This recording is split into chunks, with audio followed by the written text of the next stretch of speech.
So now I would like to introduce our first speaker, Myroslav Marynovych.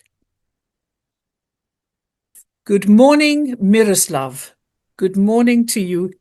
Thank you so much for speaking at our symposium this morning. It is a great honor for us to have you be able to speak at this symposium this morning, especially our 10th symposium. It's a special symposium, and you are very distinguished and honored speaker to be giving us a presentation today.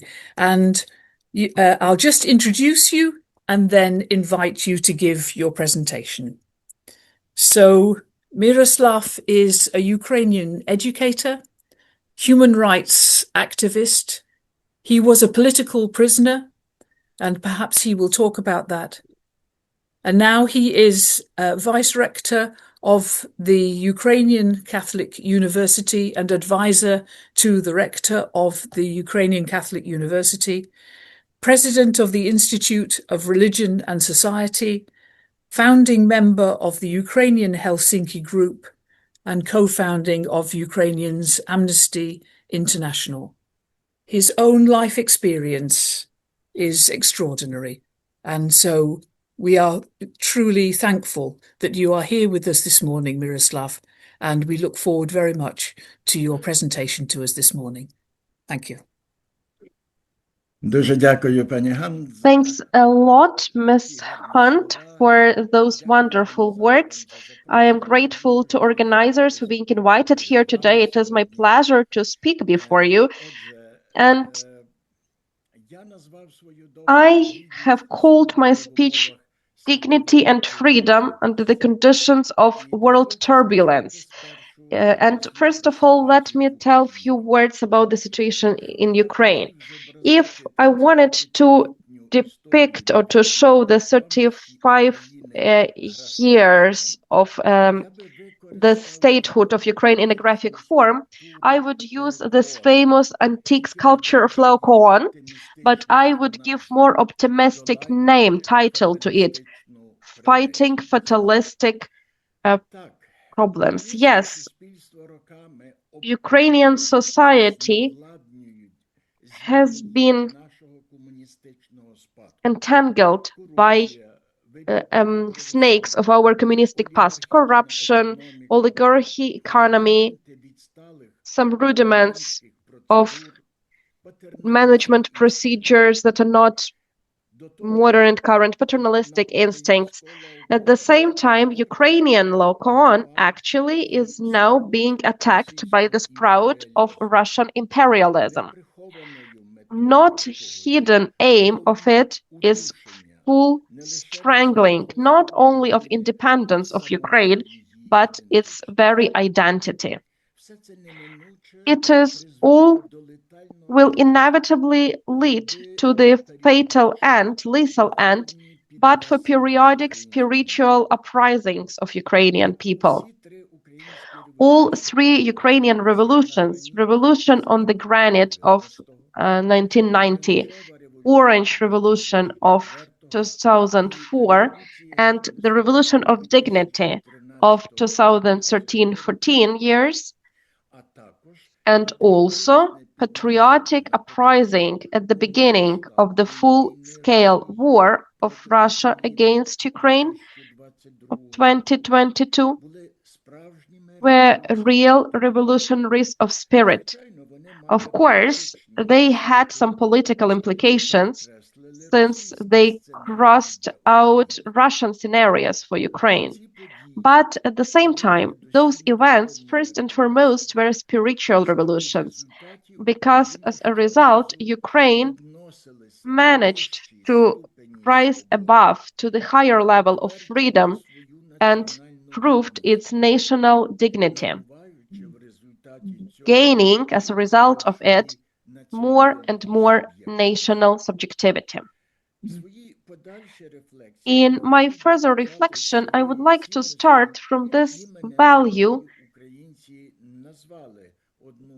and one of the revolutions is called like this dignity, like this value, it's dignity. We had revolution of dignity, and I would like to start from dignity.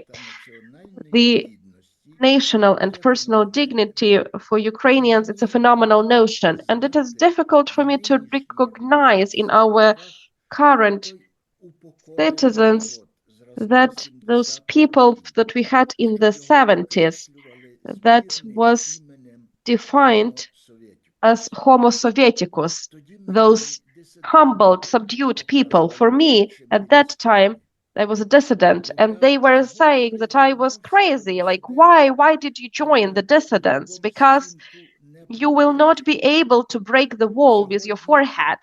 But today, I have powerful fighter in front of me that can significantly paralyze this Kremlin sprout. But for a long period of time, when I was dreaming about getting back to European civilization of values and rules, and when titanic efforts were put, massive efforts were put to do this, Ukrainians, with some anxiety, still monitoring in what dangerous state this Western civilization is currently in. During 2025, we were witnesses of how democracy was attacked in its very bastion in the USA. And it was attacked from the inside. And it is actually still a question whether notorious American institution will be able to withstand. It's like from some kind of volcano in political reality of the USA and the whole world. We now have this half-forgotten approaches, cult of force, the whole magma of it, the whole lava, this superiority that they have right now. They are also mocking those who are weaker. They have economic difficulties and blackmail. But Ukrainians from dissidents' time were trying to talk with democratic Western countries with normal for them language of values, the freedom, the dignity, solidarity, cooperation, and so on. Those values that were called general democratic, we have international order, safety order, and we wanted to feed this order as independent and democratic state. Today, sometimes I feel that all these two languages are not so persuasive now. The lexis of values is sometimes substituted by some kind of national or maybe even personal egoisms, and that international order that used to be was first destroyed and shattered by Putin and then by Trump. The language of Trump is very similar to Putin's one. Just remember the territorial wishes of Trump concerning Greenland. Of course, I do not want to ignore this wonderful solidarity and help that is coming to Ukraine from many world democracies. We are extremely grateful to all, and to you in particular, for this help and for this solidarity. But, however, current negative tendency can become contagious and infect more and more countries, because who would like to be an idiot and to lose its chance? But here we are dealing with amnesia, with very vivid amnesia. The world has forgotten that national egotism will definitely clash, and at the end, usually it's the Hobbes war of everyone against everyone. The Second World War was a vivid example of that. In the fairness of this conclusion, America and other democracies still will need to meet with this once again. But how should we live? How we Ukrainians should keep on living? How Ukraine would react on described geopolitical and civilizational challenges? There are two variants possible here. The first one is that this turbulent flow will take us with it, and we will stop cherishing values and we will start using egoisms. Of course, yes, we need to take care of our interests. And I feel really great when President Zelensky does not consider Russian ultimatums that American side is ready to agree with. The biggest stupidity here will be to agree with all of this. But it is also extremely important not to be too focused in this language that can look really cool at the very beginning, but it can turn into fatal loss for us, fatal failure. Because first and foremost, we do not have in the world this subjectivity right now to arrogantly fight for our rights. So that's why I would like to say that Trump, Orban, or Fico should not be the example for us. And I also do not believe that world order that will be put by such people will remain for a long time. Sooner or later, one of these alpha males would like to be cooler, stronger, because it is in the nature of predators. Remember how Hitler and Stalin, also two alpha males, how they at first kindly shared Europe amongst themselves, and then one of them wanted to become cooler than the other. So that's why in our current situation, general world conflict would not be inevitable. The other variant is to stick to those principles that actually made us protect our land and defend our land. And we have been building and developing our national position on them. I am absolutely sure that Ukraine has such peculiarities, for example, mosaic identity, that includes successful embodiment of autocracy, enforced autocracy. This attempt would inevitably lead to collapse of Ukraine. So that's why we need to consolidate society around those values that are in DNA of humans. Only when we are all united, when we are all like a fist, will we be able in the world of national egotisms to fight and to stand for our national interests. To prove that, let's at least listen to Ukrainian metropolitan Andrei Sheptetsky, who lived in the 20th century with his he had such text, "Our Statehood." I would like to quote it. So powerful, such powerful organization can be, a state can be only when it is not some kind of artificial unity that consists of various heterogeneous parts, but it should be a monolith organism, a monolith body that has one spirit that is developing from this internal force and is also conscious in its goals and its targets, not only material ones, but also moral. The end of quotation. I would like to mention here that not only state or national, but also moral subjectivity is important for us. Ukraine has to try to be this island where values are cherished and where we know how to fight for them. And to provide this moral subjectivity, we can only on the basis of above-mentioned DNA of humanity, of general human and, simply speaking, Christian values. But how it is possible for the world to recover destroyed international order?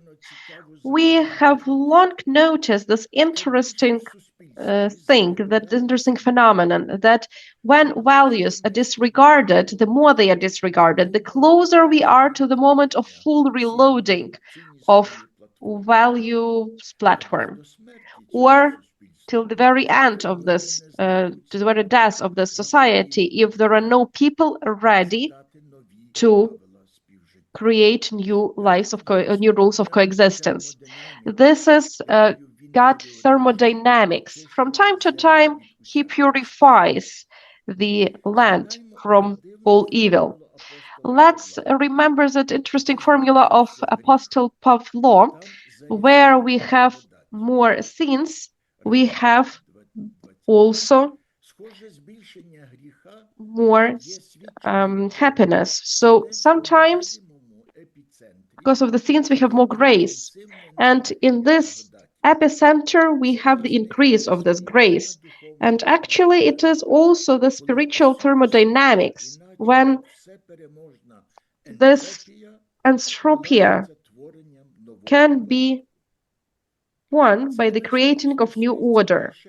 And here we are talking not only about Ukraine, but about the whole Ukrainian, with the whole world order, because we will be able to recover it only if at first we recover the value matrix it should grow on.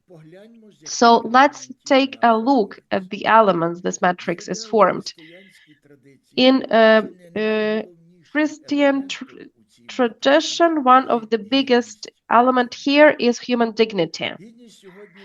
Dignity today is considered a universal value, but its roots are in European civilization. First and foremost, dignity is growing from this Christianity tradition where each person is believed to be created as a God. Let me quote here: the God created a person as himself. But since a person is the image of God, it's not something, it's someone. The person cannot be an object or a tool for implementing some kind of plans. Only acknowledgement of the dignity of a person will empower the development of each person, and only this acknowledgement of dignity will make society responsible. Second of all, the dignity is growing from ideals of Greek democracy that had personal freedom higher than everything. And the third thing here that I would like to mention, the dignity has its roots in Rome law that requires equality of everyone in the face of law. Metaphorically speaking, Jerusalem, Athens, and Rome, these are three whales that European civilization stood on with its central dignity, with its central value, the human dignity. So that's why world democracies should not invent the wheel or reinvent the wheel or create some modern and fashionable values. Everything that we in fact have to do is to click the button refresh. And now let's get back to Ukraine and let's ask several questions here. Whether we honor human dignity in Ukraine. I agree with Larisa Ditkovska that the more dehumanizing factor today, the biggest dehumanizing factor today is this war. But the war is also paradoxically giving the foundation for strengthening the dignity of human. And we have lots of proofs to this.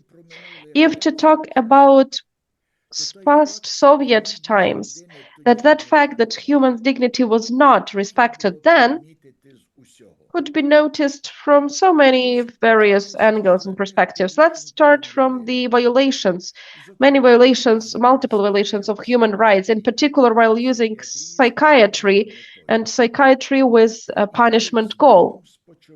And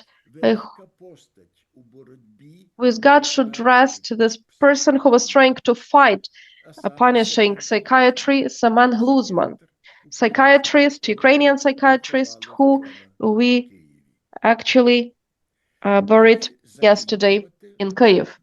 And we can finish this list with huge lines in state institutions without chairs, even in hospitals, or because there is this need to go around thousands of offices because you need to have one document, one certificate. Hopefully, we do not have such violations of human rights in Ukraine, but there are still some rudiments of Soviet past that you can still find today. At the same time, I would lie to myself if I do not mention positive changes. For instance, in the majority of banks today, you will find at the entrance the device where you can fix the number of your line, and then you can sit in the chair with dignity and wait to have your number on the screen, and then you can come to a free window. The same is also the positive principle of a single window in state institutions, when you do not need to go around thousands of various offices to get one signature. So the more examples of honoring human dignity we have, the more we are the further we are going from Soviet epoch. Whether the person can lose the dignity. Well, since dignity is given by God for each created spirit, the dignity is not something that we have got. It is not our private property. It is God's property. That's why no authority or no other person can encroach our dignity, and they cannot destroy it. It was one of the main mottos of Revolution of Dignity. So what I'm trying to say is that dignity is the God's gift. The person cannot lose this dignity. It's a very complicated notion for understanding, because in our language we have such statement that the person is without dignity, but also people say that he lost his human dignity. But at the same time, you can lose your honor, because honor that's something that you acquire throughout your life, but dignity is given by God. And that's why it's always with a person.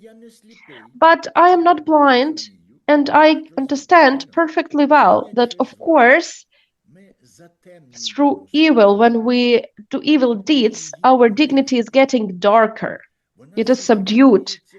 It is getting invisible. But it does not mean that there is no way back.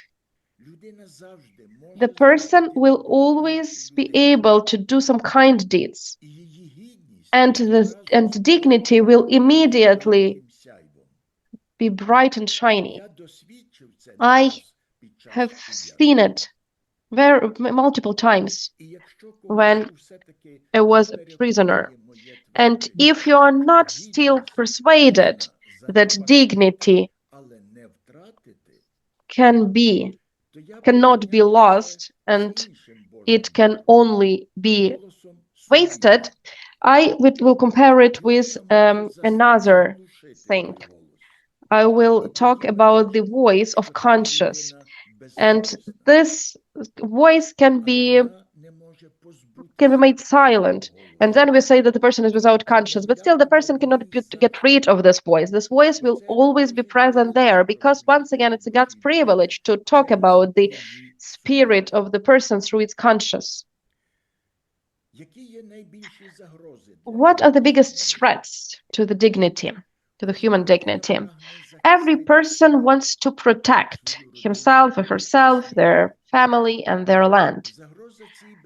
The threat to this safety can lead to fear of authorities, fear of stronger and powerful people, fear of failure and war. And the most important thing, the fear is traumatizing dignity the fastest because it makes us keeping silence in face of evil, to turn the blind eye to atrocities. We are afraid of scolding someone for behaviors that is not dignified enough, and we pretend that we do not see and that we do not hear. During one conferences, I have heard the story about terrible experiment that was conducted by Nazis once. They wanted to punish two concentration camps prisoners, and they wanted to punish them by burying them alive.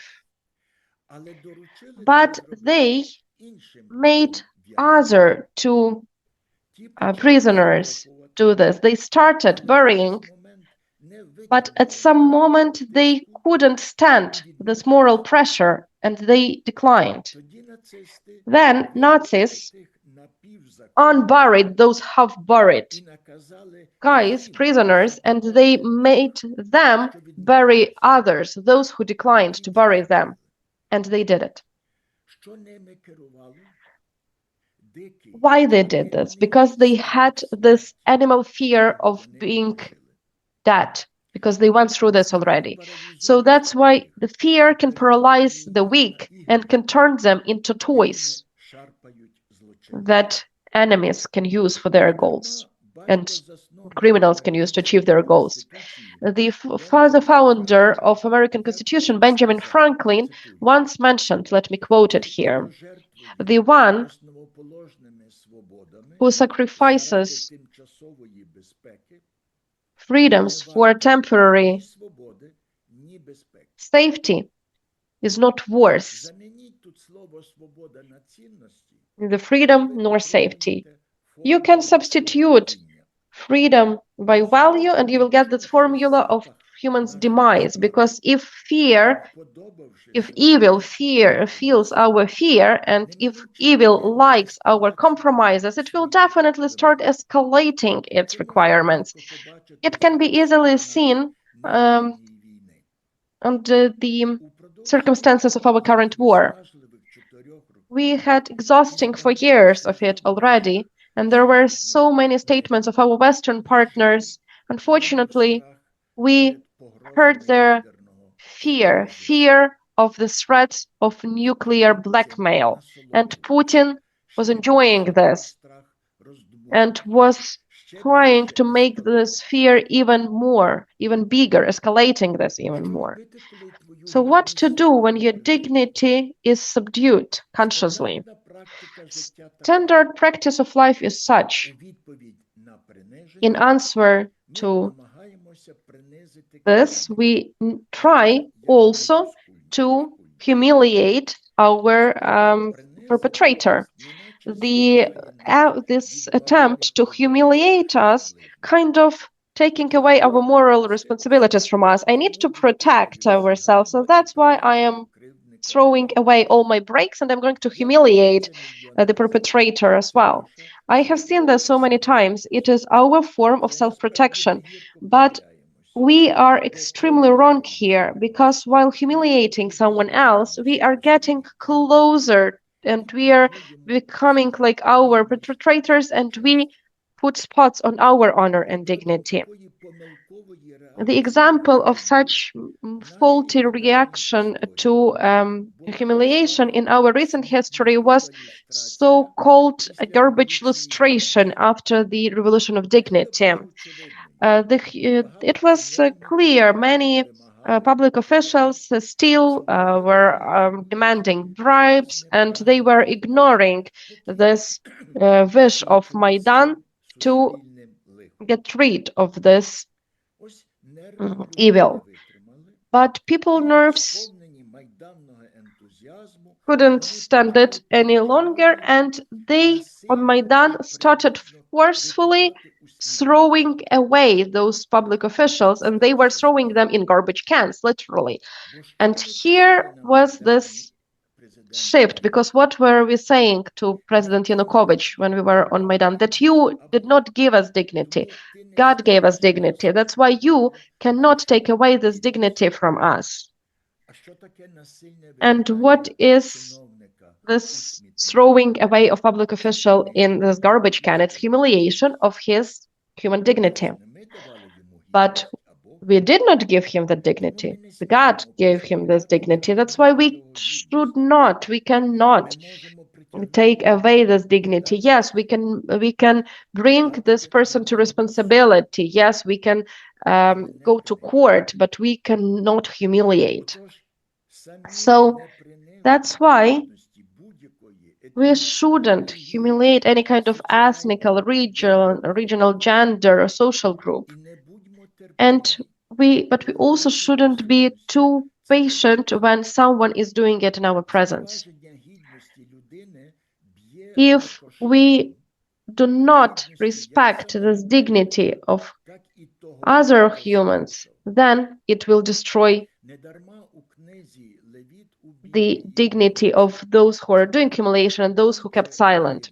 There is this quotation: always tell others about the lie of other people, and then you will not carry the same sin.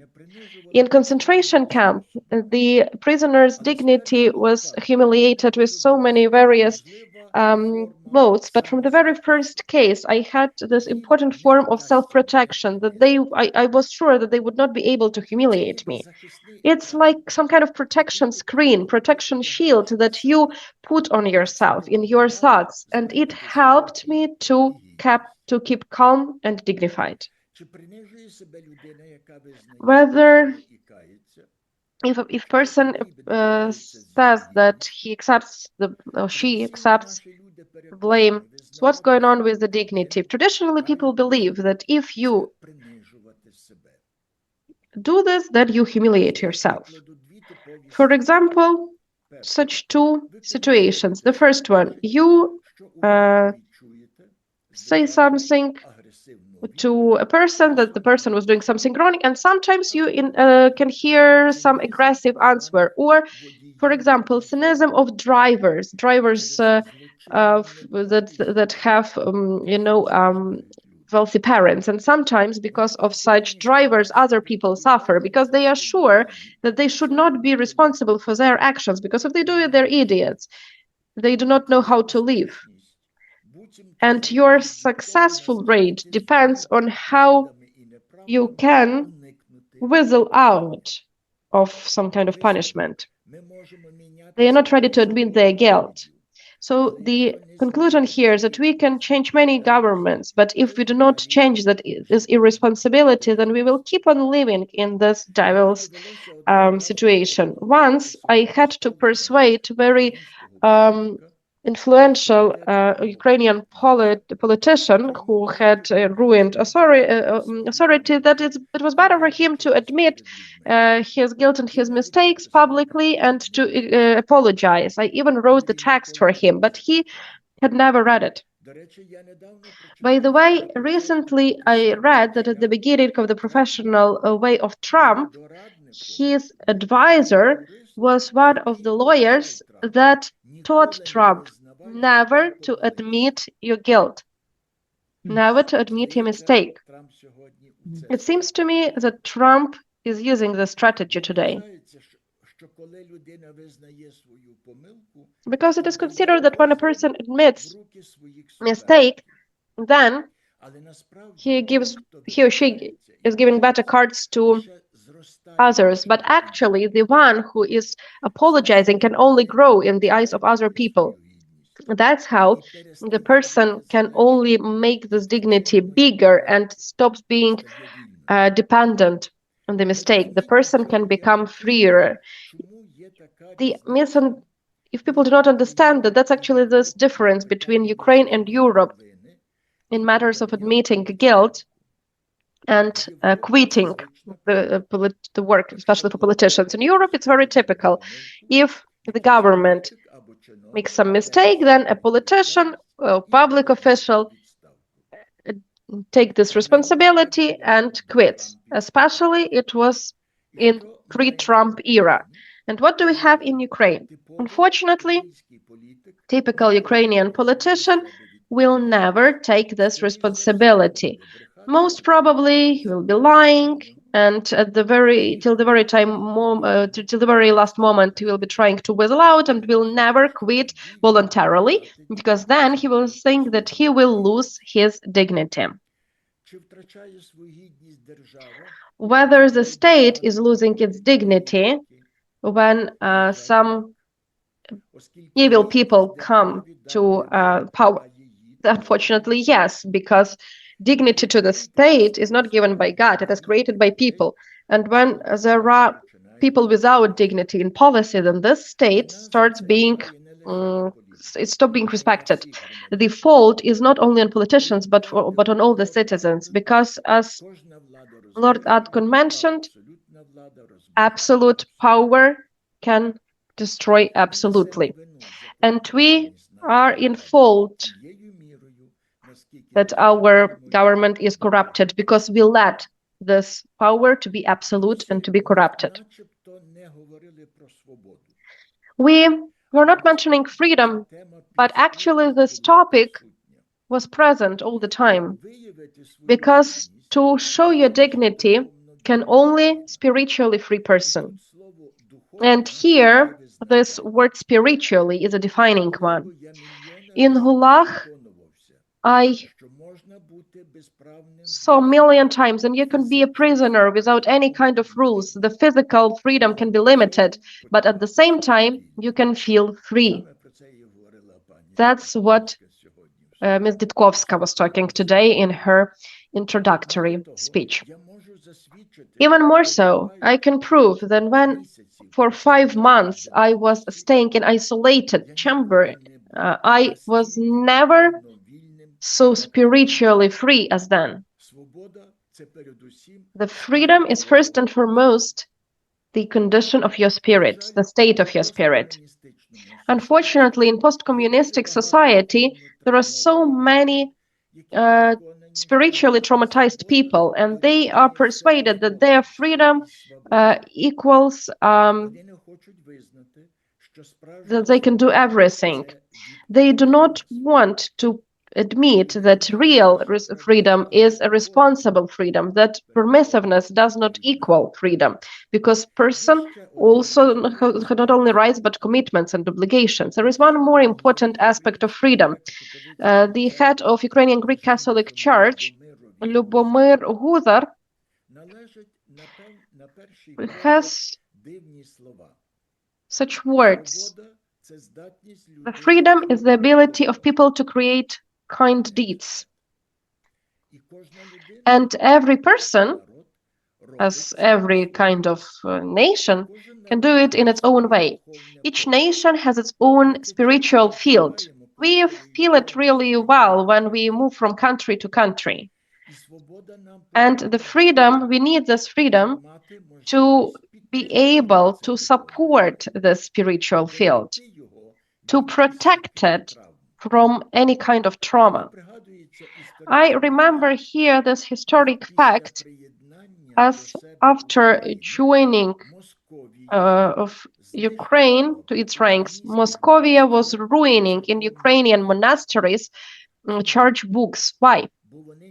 Because they had the elements of Ukrainian spiritual field. And Moscovia was trying to force their own fields. People become free not at the very beginning. It will be wrong to imagine that to go from the state of slave to the state of a free and dignified person can be done in a second. There is a certain distance between to be and to want. Любомир Гузар, that I have previously mentioned, also stated once, give people the opportunity to grow in freedom. And the verb to grow means certain lasting in time. It means certain process. In other words, turning a slave into a free person can be similar to labor. A child will not be born only if mom puts efforts to it. But there is no pessimism here. It's just we need to see here not only contractions that might seem like never ending, but we also need to see this way of strengthening, and that Ukraine has passed this strengthening journey already since times of independence. As we have already mentioned, the fight for independence, Ukrainian Maidans, and then spiritual uprising after Ukrainian got attacked by Russians were fantastic stages of Ukrainians' growth in freedom. We have passed a lot, but it is still not our whole journey. We need to keep growing in freedom. I think that I will stop here because I have already run out of my time here. Thank you.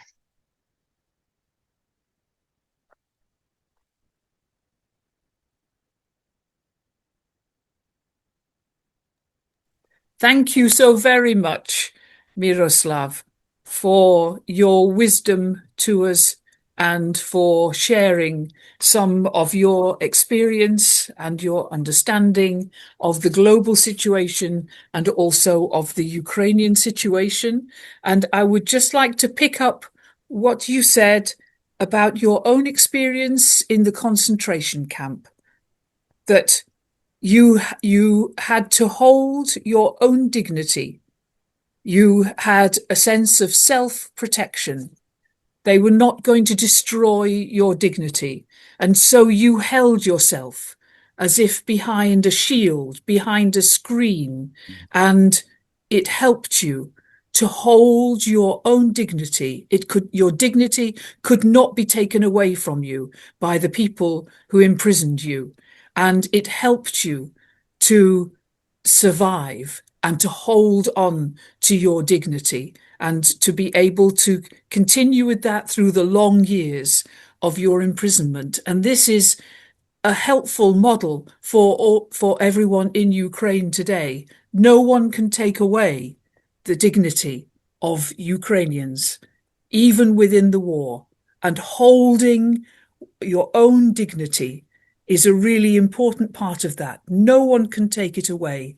And we respect your dignity. Those of us who are not in Ukraine, we respect that dignity and we respect that strength that you showed in the prison, and also that you as Ukrainians are showing in the war. So my heartfelt thanks on behalf of all of us for your words to us this morning. Thank you so very much for being with us, and thank you.